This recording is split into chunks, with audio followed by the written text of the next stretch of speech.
Ok, xin chào các bạn channel Mr. Kola và tôi cũng phải subscribe video ở channel bạn nhé. Ok, channel thằng này trong năm bằng hàng hiệu thì thịt cây muối thìរបៀបដែលយើងធ្វើប្រើកម្មវិធីជំនួយសម្រាប់ upload video នៅក្នុង YouTube ដោយប្រើ computer អូខេ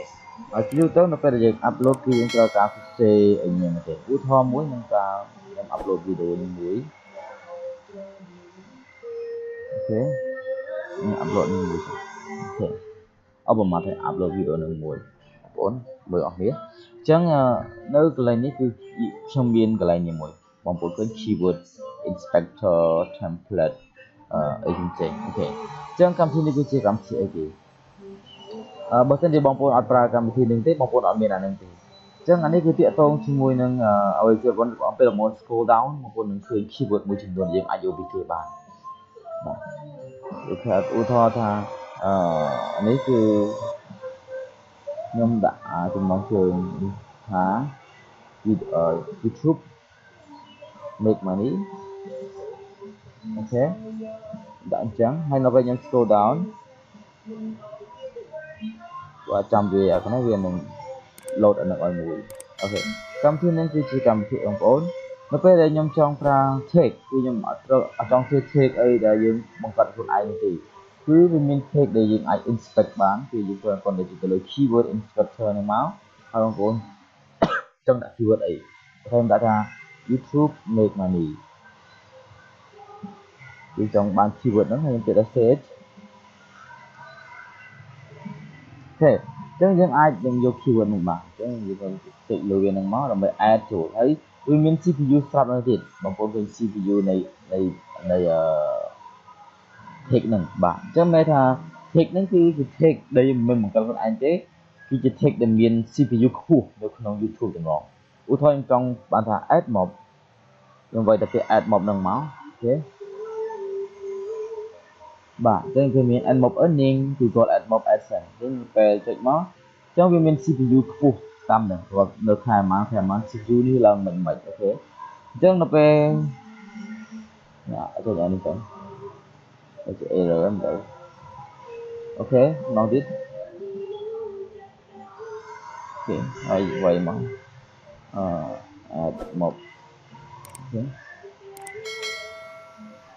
ខ្ញុំដាក់អញ្ចឹងមក3ហ្នឹងមកអូខេខ្ញុំតិចខ្លាំងទៅចេញអូខេអញ្ចឹងមួយទៀត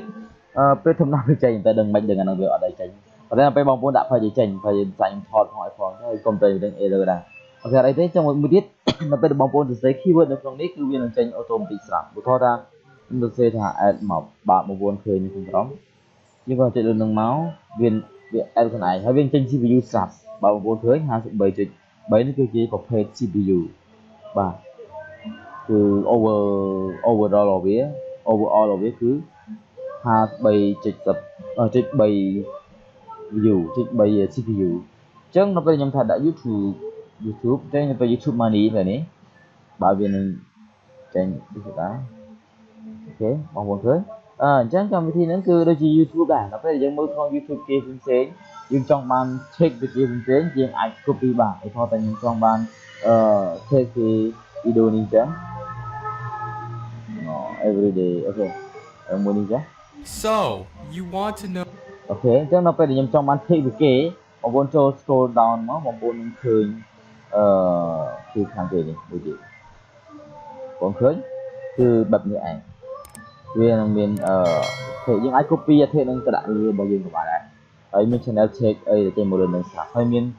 ការបញ្យល់ប្រាប់យ៉ាងច្បាស់លាស់ពីYouTube មួយអូខេហើយមួយទៀតគឺយើងអាចនឹងប្រើវាដោយ copy screen in screen អីហ្នឹងឧទាហរណ៍ខ្ញុំចូលក្នុង YouTube picture មកអូខេ picture មកអូខេបាទដល់ពេលនេះហើយខ្ញុំចូលទៅក្នុង video manager មកអូខេ video manager អូខេឥឡូវខ្ញុំមើលវីដេអូខ្ញុំមុនមួយខ្ញុំមើលវីដេអូចាស់ៗមុនមួយវីដេអូនេះចោះ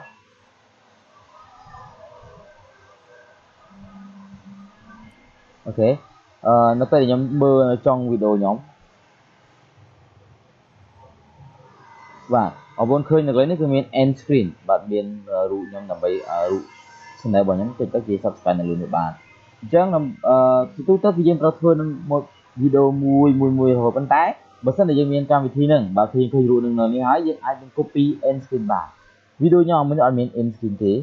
មួយនេះចឹងដើម្បី copy end screen យ៉ាងម៉េចចឹងយើងចូលទៅក្នុងវីដេអូដែលមាន end screen មកឧទាហរណ៍នេះមួយមាន end screen អញ្ចឹងយើងចុចលើមកយើងទៅ copy end screen អូខេវាមាន3បាទមាន subscribe មាន playlist ហើយនឹង best of viewer ហើយយើងចុច next អូខេហើយចុច next ទៅមកចឹងវា load វីដេអូចឹងចង់ copy ចូលប្រមាណវីដេអូហើយចង់ copy ចូលទាំងអស់ហ្នឹងមកប្រមាណវីដេអូចុងក្រោយយើងទៅបានដាក់ហ្នឹងអូខេប្រមាណចុះប្រមាណហ្នឹងហើយ next ហើយ I'm ready copy my end screen អូខេជាការស្រេចតែអានេះអត់បានទេដោយសារខ្ញុំដាក់រួចហើយអញ្ចឹងវាអានណាដែលដាក់គឺវា copy ទៅហើយអញ្ចឹងយើងអាច close អញ្ចឹងមិនថាវីដេអូរបស់យើងមាន end screen ឡើងឧទាហរណ៍តែមានឬក៏អត់ឥឡូវយើងមើលទាំងអស់គ្នា stop listen stop ហើយខ្ញុំមើលនៅចុងបញ្ចប់តើមាន end screen អត់